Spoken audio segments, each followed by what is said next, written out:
Hello guys, అందరికీ welcome to Sonia vlog house. ఈరోజు మనం ఒక కొత్త రెసిపీని చేస్తున్నాం అనమాట. ఏంటంటే రెస్టారెంట్ స్టైల్ బిర్యానీ రైస్. దీనికోసం మొదటిగా ఒక పెద్ద గిన్నె పెట్టుకొని అందులో ఆయిల్ వేసుకొని అండ్ హోల్ బిర్యానీ మసాలా వేసుకొని మంచిగా ఫ్రై చేసుకోవాలి.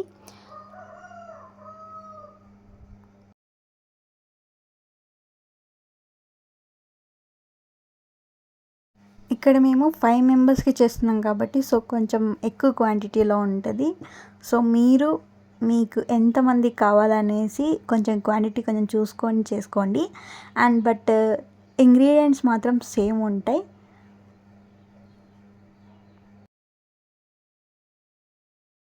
ఇక్కడ మంచిగా ఫ్రై అనిపించినప్పుడు ఆనియన్స్ వేసుకోవాలి.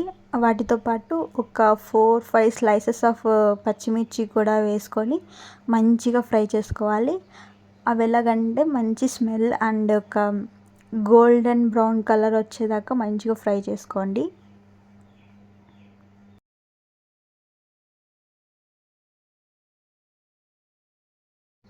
ఇక్కడ ఆనియన్స్ ఫ్రై అయ్యేటప్పుడు అది మిక్సింగ్ ఇది కూడా చాలా ఇంపార్టెంట్ అనమాట. సో ఇలానే మూమెంట్ చేస్తే అనమాట కొంచెం తొందరగా ఫ్రై అవుతాయి అండ్ ఆల్సో మాడకుండా ఉంటాయి అన్నమాట గిన్నెలో. సో కొంచెం చూసుకొని చేసుకోండి.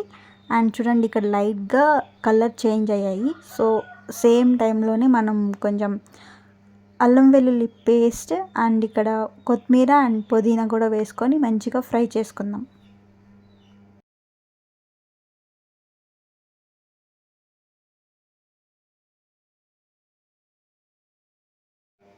ఈ రెస్టారెంట్ స్టైల్ బిర్యానీ రైస్ మనకు చికెన్ గ్రేవీలోకైనా లేకపోతే ఏదైనా మసాలా కర్రీలోకైనా చాలా బాగుంటుంది.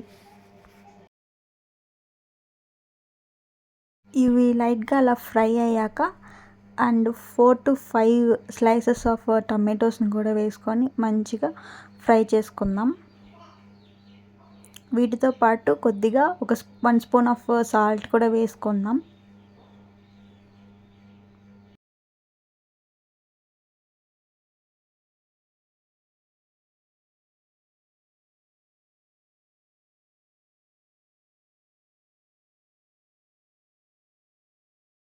ఇక్కడ ఆయిల్ టమాటోస్ నుంచి మంచిగా డివైడ్ అవుతుంది కదా, అంతవరకు మంచిగా ఫ్రై చేసుకోవాలి.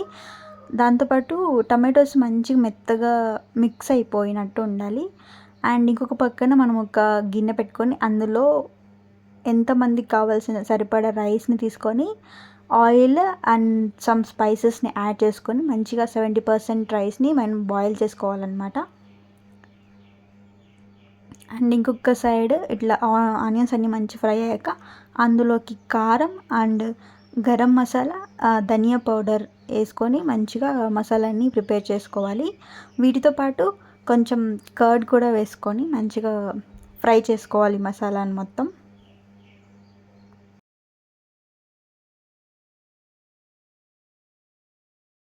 చూడండి, ఇక్కడ గ్రేవీ మొత్తం ఎంత థిక్గా ఎంత కన్సిస్టెన్సీగా ఉందో అలా ఉండాలన్నమాట. అడుగు కొంచెం మాడకుండా కొంచెం దగ్గరుండి చూసుకోవాలి. చూడండి, ఆయిల్ మొత్తం మంచిగా సపరేట్ అయ్యి చాలా చూడంగానే చాలా ఎమ్మీగా అలాంటి ఫీల్ వస్తుంది, నోరూరుతుంది చూడంగానే. సో ఇలాంటి టెక్స్చర్ వచ్చేదాకా మంచిగా ఫ్రై చేసుకోండి.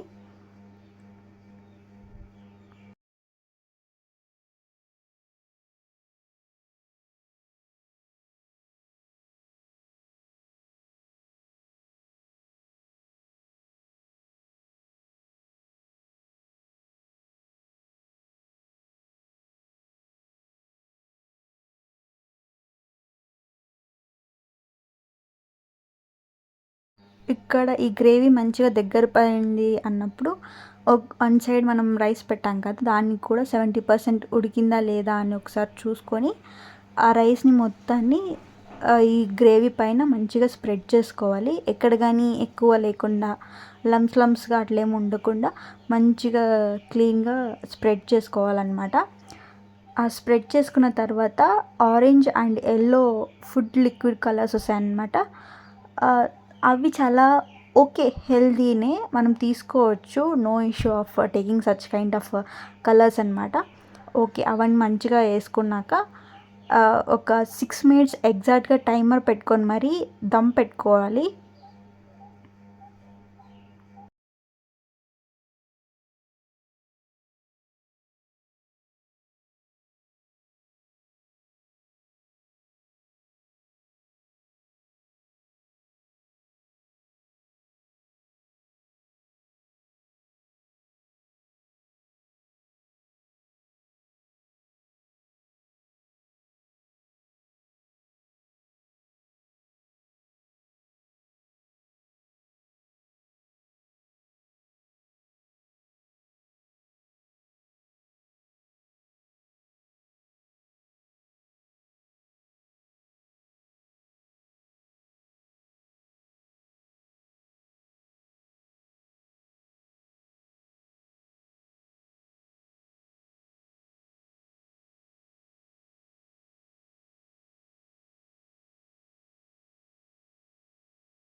ఆఫ్టర్ యాడింగ్ అలాంటి కలర్స్ ఇలాంటి టెక్స్చర్ వస్తుంది.